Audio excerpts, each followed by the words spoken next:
चल बे गधे, अब जल्दी घर भी चलेगा या यहीं रात करेगा? खाने में तो कोई कसर नहीं छोड़ता, फिर चलने में इतनी कंजूसी क्यों करता है?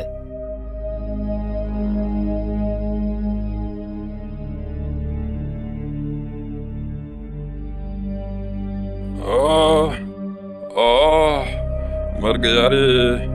इस धोबी ने तो कपड़े लाद लाद कर मेरा कचूमर निकाल दिया है। हे भगवान, मुझे इस धोबी से बचाओ, मुझे इस धोबी से बचा लो भगवान। इस तरह से गधा जब भी बोझा लाद कर आता तो कराहते हुए भगवान को याद करता। एक दिन ले खा खा खा के तो गैंडा हो गया है, लेकिन काम करने में तेरी नानी मरने लगती है। फटाफट खा ले और चल, कपड़े लेने जाना है।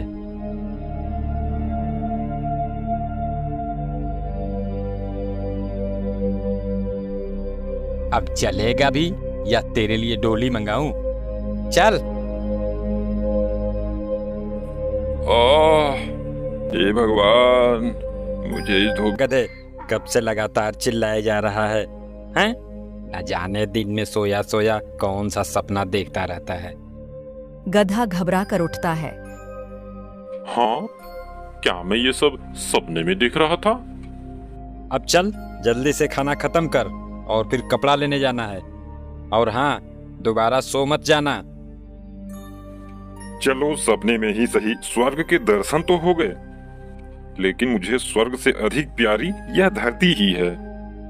अब से मैं इच्छा भर के सबको अपने गाने तो सुना सकता हूँ। मुझे उस धुएं से क्या मतलब हिरण भाई? वह तो अपना गधा भाई उस धुएं को देखकर डर गया और इधर से दौड़ते हुए जा रहा था। उसे लगा कि शायद जंगल में आग लग गई। वह अपनी जान बचाने के लिए भाग रहा था। अब तक तो वह न जाने कितनी दूर निकल गया होगा। तो तुमने उसे रोका क्यों नहीं? तुम्हें उस मूर्ख गधे को रोकना चाहिए था। भरतपुर के जंगल में कई सारे जानवर रहते थे। उनमें एक गधा भी था। गधे का मानना था कि जंगल में उसके जैसा समझदार जानवर कोई है ही नहीं। वह हर समय उटपटांग हरकत करता और बिना मतलब की बातें सोचता रहता। कभी कभी उसके सोच के चक्कर में तो जंगल के जानवर भी फंस जाते थे। एक दिन, भाई वाह, आज तो हरी हरी घास खाकर मजा आ गया। मेरा पेट तो भर ही चुका है। अब इस पेड़ की छांव में थोड़ा आराम कर लूं, फिर आगे चलूंगा। ऐसा सोच गधा पेड़ के नीचे बैठकर आराम करने लगा और आराम करते करते इधर उधर की उटपटांग बातें सोचने लगा। मेरे जैसा बुद्धिमान इस जंगल में कोई नहीं, तभी तो समस्या आने से पहले मैं उससे बचने का रास्ता निकालता हूं। जैसे मान लेता हूं मैं यहां बैठा हूं और जंगल में आग लग जाए तो मेरा क्या होगा?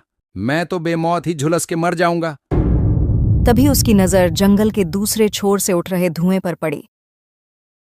धुआं देखकर गधा घबरा गया। अरे, यह तो सचमुच जंगल में आग लग गई। इसका मतलब अब मैं मारा जाऊंगा? नहीं नहीं, इससे पहले कि आग मुझे अपनी चपेट में ले ले, मुझे यह जंगल छोड़कर किसी सुरक्षित स्थान पर भागना चाहिए। ऐसा सोच गधा घबराकर उठा और तेजी से भागने लगा। गधे को इस तरह बेतहाशा भागते एक सियार ने उसे देखा। वह गधे को रोकते हुए पूछा, अरे क्या हुआ गधे भाई, तुम इस तरह से क्यों भागे जा रहे हो? कोई खजाना मिल गया है क्या? अरे फालतू की बातें मत करो। कोई खजाना लेकर नहीं भाग रहा मैं, अपनी जान बचाकर भाग रहा हूं। वह देखो, पीछे जंगल में आग लगी है। इतना बोल गधा फिर भागने लगा। सियार ने देखा तो उसे कुछ दूर धुआं उठता हुआ दिखाई दिया। अरे हाँ, यहाँ तो सच में आग लगी है। धुआं देखकर सियार भी घबरा गया। उसे भी डर हो गया कि कहीं वह इस आग में घिर न जाए। यह सोचते ही वह भी गधे के साथ भागने लगा। भागते भागते सियार को कुछ सूझता है और वह रुक जाता है। कहीं मैं गलत तो नहीं कर रहा हूँ? हो ना हो मैं कहीं उसी कहानी को तो नहीं दोहरा रहा हूँ जिसमें पेड़ से पपीता गिरने पर हिरण ने समझ लिया कि जंगल में कोई खतरनाक दानव आ गया है और बचने के लिए वह स्वयं तो भाग ही रहा था, उसके पीछे दूसरे जानवर भी बिना सोचे समझे भागे जा रहे थे। नहीं नहीं, मैं उस आग को बिना देखे यकीन नहीं करूंगा। मुझे उस धुएं के बारे में पता लगाना होगा कि आखिर वह धुआं कहाँ से और क्यों उठ रहा है। ऐसा सोच सियार उठ रहे धुएं की दिशा में चल पड़ा। कुछ दूर जाने पर उसे एक हिरण मिला।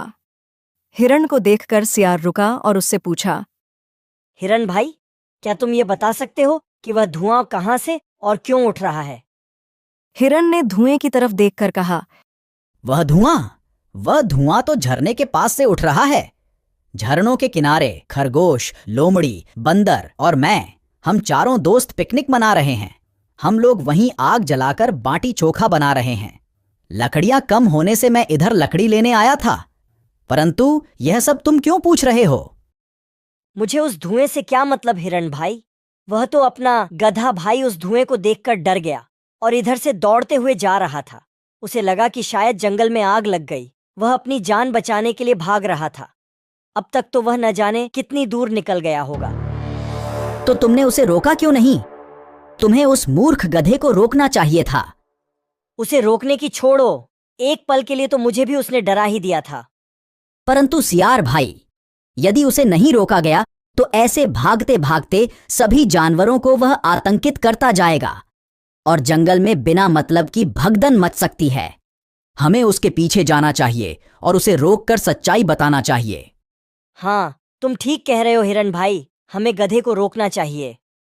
ऐसा बोल हिरण और सियार दोनों उसी दिशा की ओर दौड़े जिधर गधा भागते हुए गया था। काफी दूर जाने के बाद उन्हें गधा दिखा। बहुत जल्दी ये जंगल छोड़कर मेरे साथ भाग चलो, वरना आग को यहाँ आते देर नहीं लगेगी भाइयों। अगर अपनी जान बचाना चाहते हो तो भागो। कोई कहीं नहीं भागेगा, जंगल बिल्कुल सुरक्षित है। इस मूर्ख गधे की बात सुनकर तुम लोग भयभीत मत हो। जंगल में कहीं भी आग नहीं लगी है। हाँ भाइयों, हम वहीं से आ रहे हैं।